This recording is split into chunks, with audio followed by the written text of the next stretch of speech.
Hi, I'm Miranda HP. And I'm Connor Calloway. And together we are the Bountiful Bards.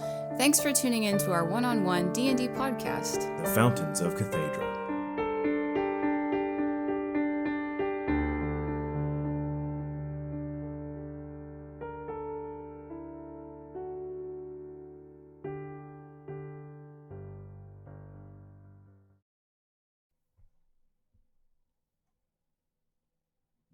And good morning, everyone. It's another day, bright and shining time here at CNN, Cathaidra News Radio. Bunch of riots going on out there in the cities. I hope everybody knows what they're doing. Word here in Valdez, the faith is going to crack down hard, bringing the true sword of justice.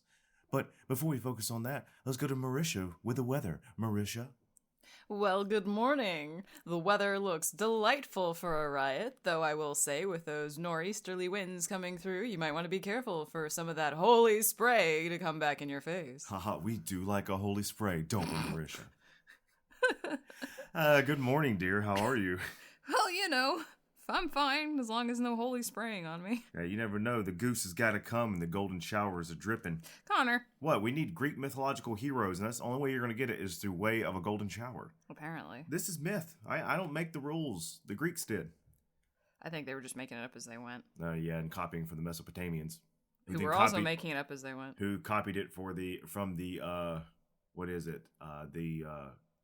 Lemmatanians, and then the Chemamatanians, and then the Jamatanians. You know, it's alphabetical. You know, when we get to the Alphamatanians, that's the original, but they are all like cave paintings and stuff. Oh, okay. You know, they can't. Miranda, they came up with a letter A. Gotcha. Like you can't front that. I understand. Anyways, hello everybody, welcome. Yes, we are back. I hope you enjoyed our little bit at the beginning there. It's always hard not to do radio whenever we're talking into these microphones. At least for me. Miranda has no effort whatsoever. For her, it's just a normal day. Isn't that right? I try not to think about it. Oh, goodness. Are you excited? You're going to see another new city. Oh, God. That your husband designed. Oh, God. Just for you. Oh, God. And you're going to be able to experience it. And on fire! Well, yeah, life happens, you know? It happens. Oh, all right. Anyway, let's crack my neck, crack my back. And, are you ready? I'm ready. Are you ready? No, you got your character sheet out? Yeah. Your dice counted? Yep. You know all your spell slots? Yep. Did you read over your spells? Yep. Did you remember about your 2 magical items? Yeah. Or 3? Let's see, your cloak, sword, the bifurcated sword. And Still proud of that word. And your ivory keys. Yep. All right. Spell slots all set and ready? Correct. Okay, because we're going in hot. Yep. You're gonna drop in. It's gonna be mass war. Oh, God. Just dying everywhere. You're gonna need to survive. I cast Fireball. It's like it's like coming out of hyperspace in Star Wars or even Star Trek, and you just, okay, coming out of hyperspace, chaos, ships explosions, dead bodies everywhere. And they had to bonk on the hull, and It boom, boom, because you can hear that in space for some reason. You can actually hear things if it's like conducted through whatever you're wearing. How the hell do you know that? You've never been to space, have you? No. Have you? No. Please tell me you don't go to space. Okay, I don't go to space. Any news before we get started, though? Let's see. Our book club went well. What did we do? What book was it? The Adventures of Cavalier and Clay. Right. The Amazing Adventures, I think. Yeah, The Amazing Adventures of Cavalier and Clay, about 2 fictitious individuals growing up in pre, during, and post World War II, breaking into the comic book scene. I highly suggest and recommend anybody to give it a read. It's been out for some time. It's really good. What prize did it win? Pulitzer. A Pulitzer? Good. Yeah, I think I have high respect for Pulitzers now. There was the previous book we read, we're not going to name it, no shaming here, but the previous book we read won what was the prize that it won? I don't know, but anyway. BAFTA? No, that's music. I can't keep up with it. Anyway. These young cats and their awards. Anyway. Fine, we'll get started. What do you got things to do today? No, you're like, Miranda, you're going to drop into a murder fest. Anyway, so let's talk about books. Yeah, all over the place. Lia. It's always the start, isn't it? I say your character's name and the game begins.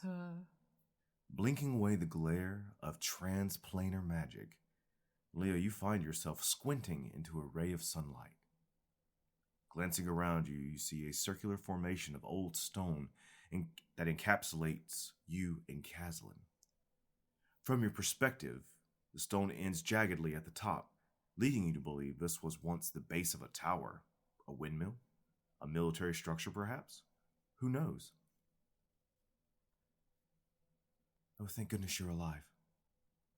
Lia, you feel arms snare you in a tight hug, and immediately realize your mother, sharing the same height as you, has stepped up and grabbed you into a deep embrace. Hi, Mom. I'm alive. I'm glad you're alive. You are alive. And she steps back and kind of holds you at arm's length. And once again, you guys are pretty much eye level at this point. And she says, how did you do it? Not on purpose so much. It just kind of happened. Kaslan was very helpful, and I... Oh, is that who this is? Yes. And she looks down at Kaslan and looking at him for the very first time. And he looks up and kind of smiles and waves up and goes, hello. So who is this Kaslan? He's a jewel crafter. Go on, Kaslan. Do your spiel. I'm a thief. I'm very good at being sneaky and picking locks and getting into places I'm not supposed to be. I'm very good at reconnaissance. I'm very good at listening and being quiet. I'm very good at blending in. And she simply looks back at him and this cool, calculated stare and says, you will be useful. And he replies with a smile, I will be useful. It shows how much he's gotten used to this. Right. Because anyone else is like, oh God, I'm going to get eaten. Kaslan's like, yep, sounds about right. Indeed. After the greetings are made, Tamara leads her daughter, which is you, of course, and Kaslan out of the stone structure and across an open area of farmland. What you see before you is, first off, you look behind you, and yes, it does look like this could have been some form of windmill or something. Basically, a stone brownish structure. You noting the stone. Actually, roll me a history check. What's my history? Too bad it can't be investigation. 13. A 13? Well, you've seen enough already. It's definitely, it's been weather washed for some time, so a few centuries old for sure. And looking around you, you see paths of dirt road stretching out kind of grid-like from you, and just vast open brown, land that has been churned up and planted. There's a few sprouts coming up here and there. This is definitely not the later end of the year where the crops would be full bloom. This is the beginning when these seedlings were putting to the ground. But you notice that, and knowing farming culture, being a bard, you understand people, that this is probably a landmark that is used for them to plot their areas and such. And that's just what you see as just vast open plains, and you immediately feel the wind as it's pushing against your face.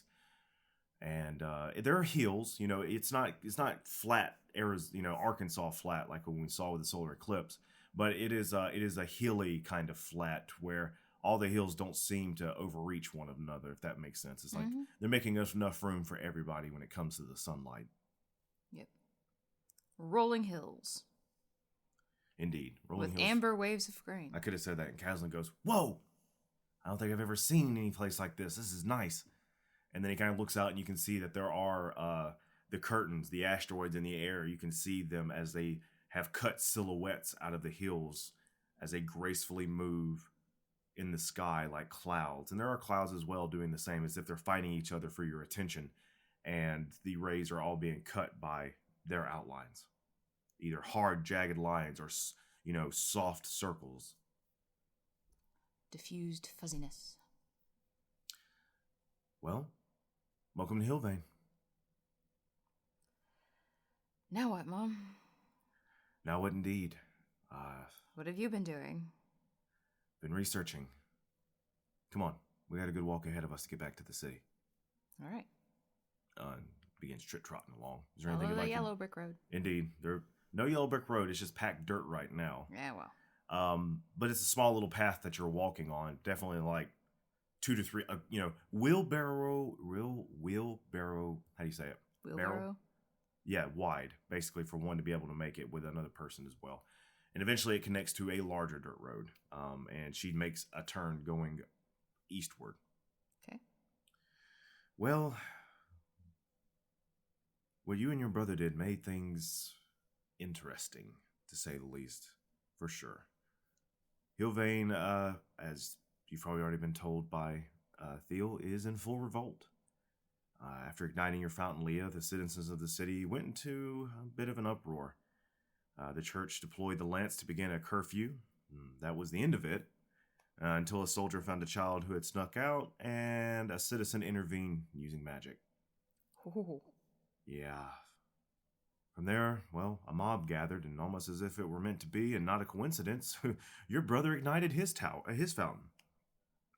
And naturally, you know how it feels whenever one of those has been activated. It's just chaos from there. Dominoes from there as magic users began coming out of the hills, fighting magic against steel. The lance lost control. Is there a way to use this to our advantage, as cold as that may sound? I have speculated so. They've retreated to the third here. It's the third circle. It's the city stronghold. And I'll show you when we get closer, when we arrive. But essentially, the city is broken up into 3 separate circles: an outer circle, an inner circle, outer circle, mid circle, and then there's an inner one as well called the third. And that is where the large cathedral that is in every city is located. The solarium is located, and also where the anointed Lord sits. They have locked the gates, and no one is allowed in or out of that area, and the people mainly have taken over the rest of the city. The anointed Lord, Nagvini, and the archcleric Munich, and the archcleric Munich have shut off not only the walls, but also the aqueducts. And as you come around the bend, as she says that, she stops and she points. And you see now structures that have been built that looks to be of the same weathered stone in the distance. Arching bridges with, that are stacked arches on top of each other. And just this spider work of stone going every which way. And Kaslan goes, "Whoa! So that's an aqueduct? What is that?" And she goes, "Those are what deliver water to the farms. They are man or humanoid-made troughs of stone that basically carry water from a higher elevation to a lower elevation that can be used elsewhere. Generally where it wouldn't usually be found, because there's no rivers around here, or lakes, for truth, no large lakes. So with those," she gestures again, "they are able to feed water out to the crops and make larger and larger farms. But it's the problem now." So it seems like we need to make those work again. We will need to. If anything, they'd be a good distraction. Good thinking. Please keep spitballing your ideas to me. These aqueducts, this farmland feeds not only Hillvane, but it also is the breadbasket for the rest of the civilized road. Vout, primarily. Most 2/3 of this food probably has to go to Vout because of its population. But the rest is sent northward towards Unbrecken and then Chamiro, all the way across. The only city that may not partake a lot in this farming is Etchings, because it is geographically the furthest one away. But still, they feed them. So we need to find, and I'm sure you're already in contact, but we need to find the leaders of the farmers, the ones who help oversee the planting, the ones who are respected in the community, and see if we can find anyone who has newly developed magic powers. And we need to, I think, a coordinated assault to at least open the aqueducts again might divert enough attention for us to get to our primary objective. This is why I'm always proud to say that you are my daughter. A very clever mind, as expected. Yes, I'm grading that. Writes down in her little grade book. Passing this time. You're right. It is very stressful that these are closed off, because this is a crucial time of planting. That water is a necessity, and the sky has been cleared of rain for weeks. And as I've noted before, you see all the sprouts and stuff in the soil. The crops will likely perish without rain, which is very unfortunate. So while they're closed up, rest assured, Vault is going to be responding with devastating might. Messages I've already heard have been sent to Vault for reinforcements and to Unbrecken. So the lance is going to bear down on this place from both directions, and the poor farmers are going to be caught in between. So we need to... I think using farmers is still the best idea because this is their land. This is what they care about. It also gives us the chance to point out how cruel the church is being, at least from their perspective. And if we can rally them, get the aqueducts flowing again, and potentially stage enough of a revolt for them to overwhelm the third, then it could become a stronghold for our people instead. So rather than being a pincer attack from behind, we can then have our own defensive fortress. Daughter, that is very noble of you. And you have a wonderful heart for wanting for that to be your initial impulse. I have to unfortunately provide a counter-argument to that, to which there's too much going on now in this world that we have created, that you and your brother and now me and your father have created in opening these fountains. And if we get involved with every riot and uprising and things of that sort, we're going to do nothing but be bogged down with that situation and not be able to complete our mission. Oh, I have no intention of us being the ones that do it. I simply want to make sure that the right people who are in the right position have the idea of doing it themselves. Like I said, it's very noble of you to think that, and hopefully that is the case and we can indeed do our best, but I was hoping more of the lines and considering that we use it as a diversion to get to the heart of the issue. Yeah. No, sorry, Connor. That's what I was saying, essentially, is like, you know, I hope that she's been using an intelligence network here, essentially, to start, like, raising that idea so that we can use it as a diversion. That's what I meant. Ah, okay. Well, then she definitely took it a different way, which I guess works in two favors. Saying the same thing in two separate ways kind of situation, right? Yeah. I was saying, like, it's the perfect cover for that. Like, you know, yes, now run off and go save the world. Anyway, we're going over to this closet. Right. You know, like that kind of thing. Never mind this closet over here that says do not enter on it. Poof. Right. So as you come over another fairly large hill, you see in the distance the city of Hillvane.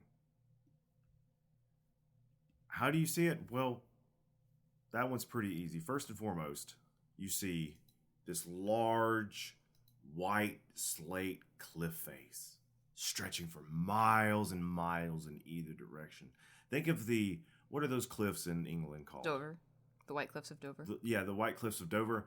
Or, I mean, you can even say more, that is one way to say it. It's definitely that kind of sheer color. Mm-hmm. But just it is a vast, just cliffside. Something you would probably also see in Yosemite, you know, where the mountains have fractured and you just see this upshoot of stone. That's what it looks like. It's a butte.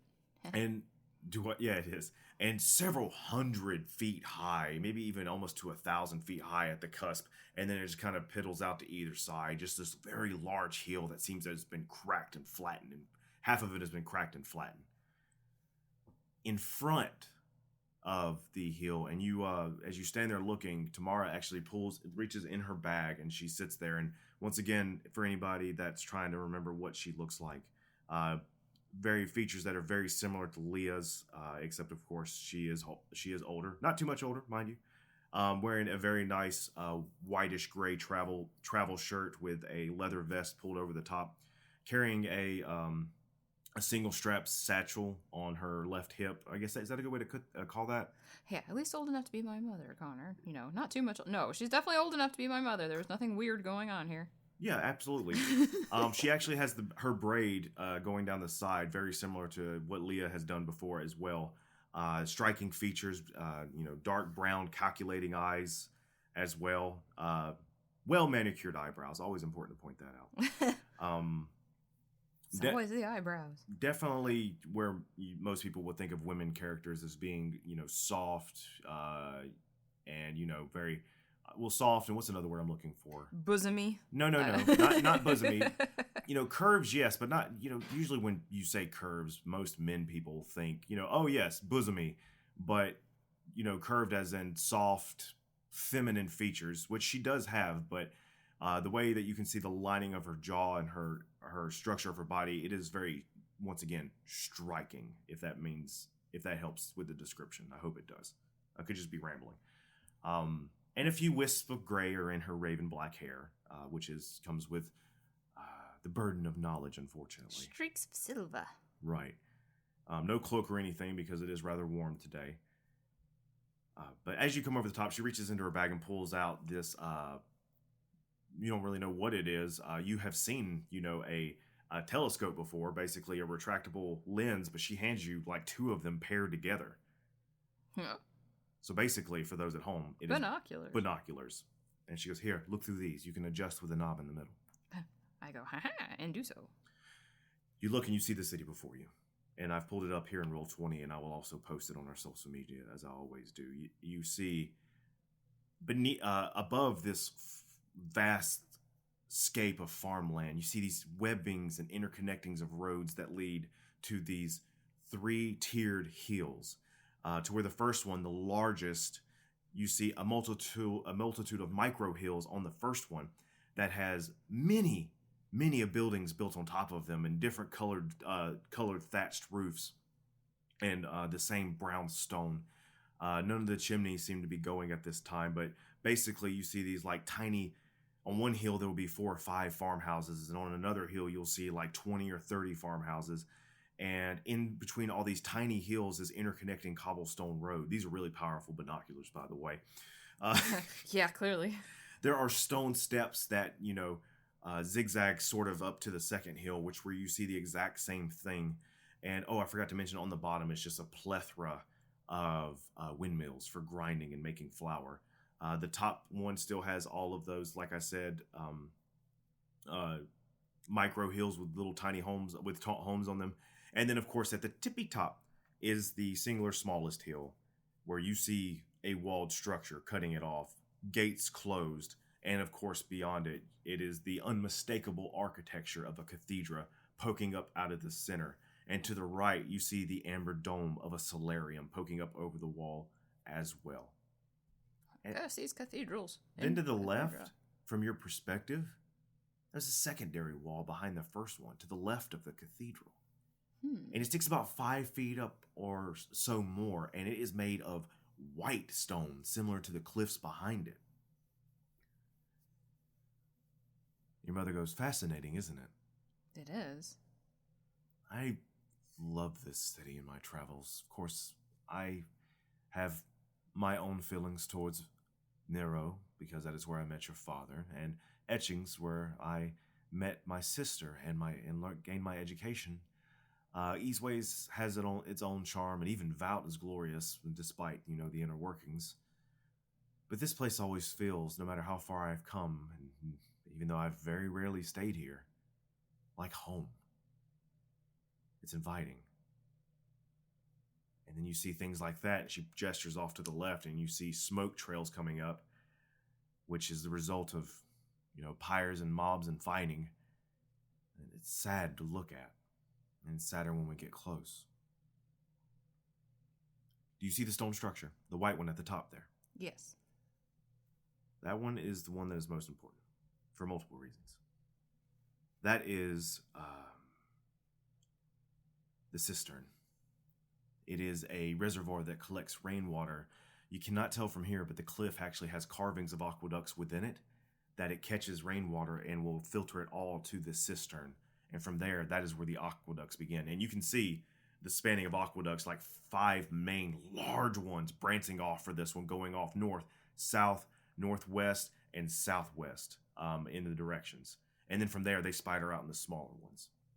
And it's one of those things, like, you can see them from a great distance. You cannot tell how large it is until you're up on it. And even then, your brain cannot understand just the sheer amount of size. Yeah.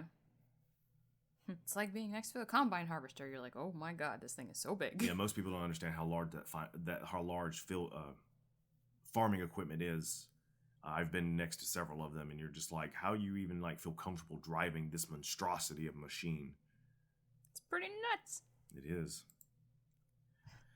Je suis grandeur. So yes, that cistern is where they have shut off the aqueducts, but I also believe that's where the fountain is.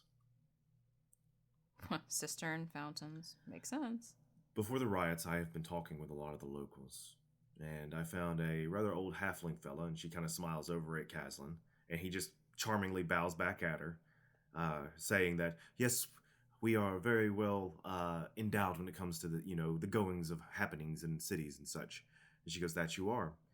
But I spoke with him last year, and he was with the Cistern Servitorium, which essentially is the organization that maintains the aqueducts and the cistern itself.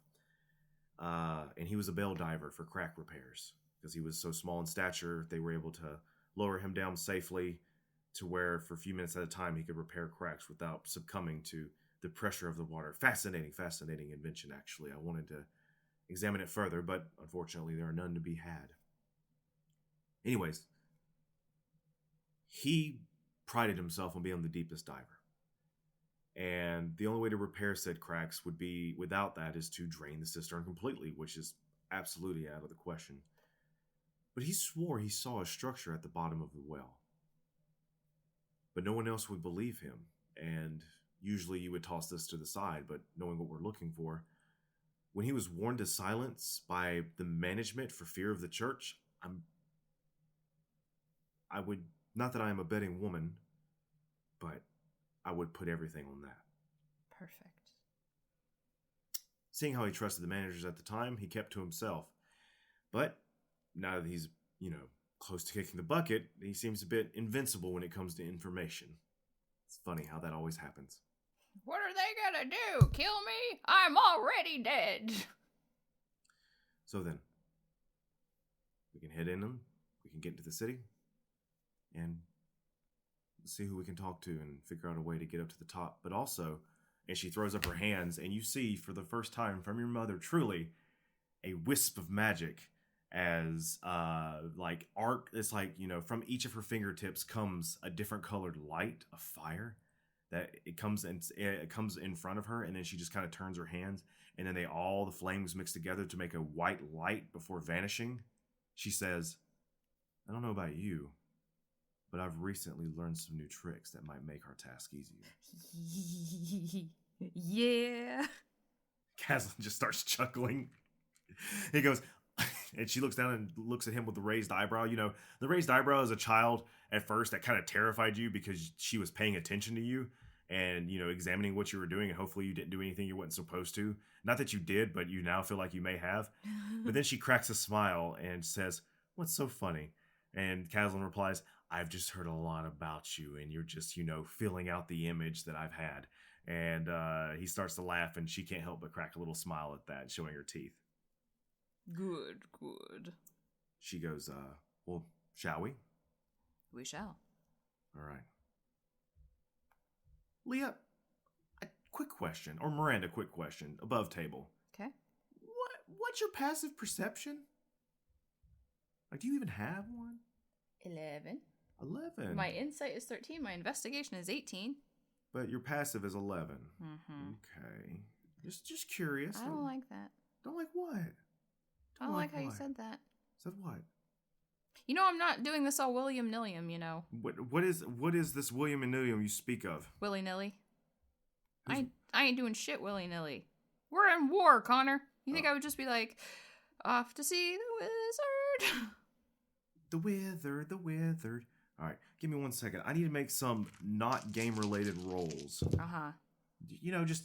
And I have non-detection on me, so meh. What do you mean? I cast non-detection on myself, remember? Understood. You walk for a good 10 or so minutes. And your mother puts out a hand. And then she puts out another hand to stop... she puts out a hand to you to stop you, and Kaslan continues to walk forward. You put out a hand to stop him. Yeah. She's like... And she turns back. As you look down, and you're coming down in a nice little pathway that goes between... some hedges that have already seems to be weathered from the winter kind of crops, and she turns. What are they called? The crops that survive year round? Evergreen. They can be perennials. Perennials, yeah. So some perennial type bushes, just hedges. And Tamara puts out her hand because she has a passive perception of 15. Yeah, girl. And she says, "There's an ambush ahead." I will immediately attempt to perceive. Connor, can I perception perceive? Yeah, go ahead and you roll your perception check. And as you do that, Tamara goes, because the fields have been vacated because of the riots, everybody has come to the city.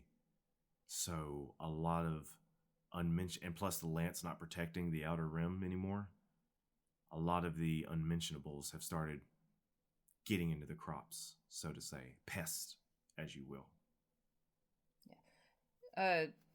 Do so with advantage because she is going to help point out what she sees. Okay. Is this more of like investigating because I'm like looking specifically? No, it is a perception check. Boo. All right. Players, always with that. 11. Well, I'm just I cast asking. lie detector. Sorry. That's just always the perception and, investigation. It's one of those where the DM has to do a hard line. No, investigation is when you are hard looking into research or any given item up close, in depth. Perception is like seeing into a field kind of thing, or seeing into into the water. Would you roll? 11. An 11. Okay. She says, "You see that boulder to the right there, right before the hedges? I see the boulder. Do you see the scrap of red?" Ooh. Do I see the scrap of red? You do. Cool. She Yes. points it out because it was a 10. Kaslan goes, "Where?" And let me roll for him too. No, he doesn't see shit. He goes, come on. He's a thief. Well, he also rolled a 2. Ah, damn it, Kaslan. And then it's always, he's like, "Where?" And he's like tiptoeing, trying to stand I do up. the thing where you squat next to someone and you point along their eye line. When you squat, you see that his height level cannot see it. I pick him up slightly. Okay. He's he just like, he tries to hold it in. And you look and seems like a sliver of red cloth above a gray rock that is just poking out against the greenery. Damn redcoats. Close. Tamara goes, "So, we have to make a decision here. Can't go over it. We could go around it, or we could just go through it. What would you two like to do?" I think it makes sense to try to avoid if we can. Like, what good would it do to draw attention to ourselves? Is there anything that necessitates us going straight through it, or... It's the quickest path, but we can go around. Kaslan goes, "But then what about the farmers that are going to come out here after we're done? Aren't these going to still be here if they're dangerous?" What is it that's trying to ambush us? Like, I'm assuming people. That's a good question. Let's see if Tamara can roll an intelligence check and see. Okay. She goes, "Judging by the height of said individuals, the way I see it twitching over there, the hue of the color in the sunlight, and the items that I've read before, such as the locals in the areas that can become a problem, I think they're red caps." Oh, shit. Yeah, which are gnomes that have gone a little bit too crazy when it comes to murder. And they like to soak the blood of their victims in their caps to keep it red and shiny. I guess we have to do Red Cap Extermination Quest. Ah, what was that sound? Quest! Side quest accepted. Boop, boop. Like a big screen pops up in front of you while you're sitting there. Dum dum. She goes, "Well, thankfully, now that we know that they are ready to ambush, We can counter ambush their ambush? we're going to cast counter ambush." Yeah, I cast motherfucking gun. There's nothing better than that. Okay. Kaslan goes, "All right, I'll sneak up on that one. Do y'all see any others?" I cast AK-47. Tamara goes, "No, but there's usually always more than one. Let's see what I can do here." And she pulls out a book and starts to thumb through the pages of this very, you've seen this book before. It's got lots of tabs in it. It's got like papers hanging out of it at weird intervals. Right, but out of all the books inside your mother's repertoire, the one thing that you have never been able to read is this one.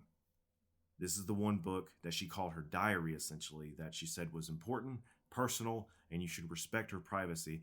And the one time you were able to get a hold of it, you could not get it open. You do not know why. It baffled you. And that memory is now coming back to you. Mommy's got a grimoire.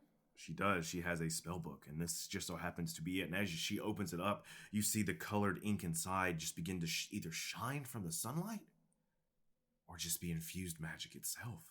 I ain't no dummy. I know you're not no dummy. I know, it's like, No, I was just sparkled in sunlight? Oh, Nah. threw it for the character. Everything's magic, Connor. It's all magic. She goes, "Alrighty then. Kaslan, You can sneak up on that one if you'd like. Leah? I know we're in I say we combat just walk tactic down. mode, but I love the idea of just like standing in the middle of the road, thumbing through a book, like out loud going, okay, so here's what we're gonna do. Right.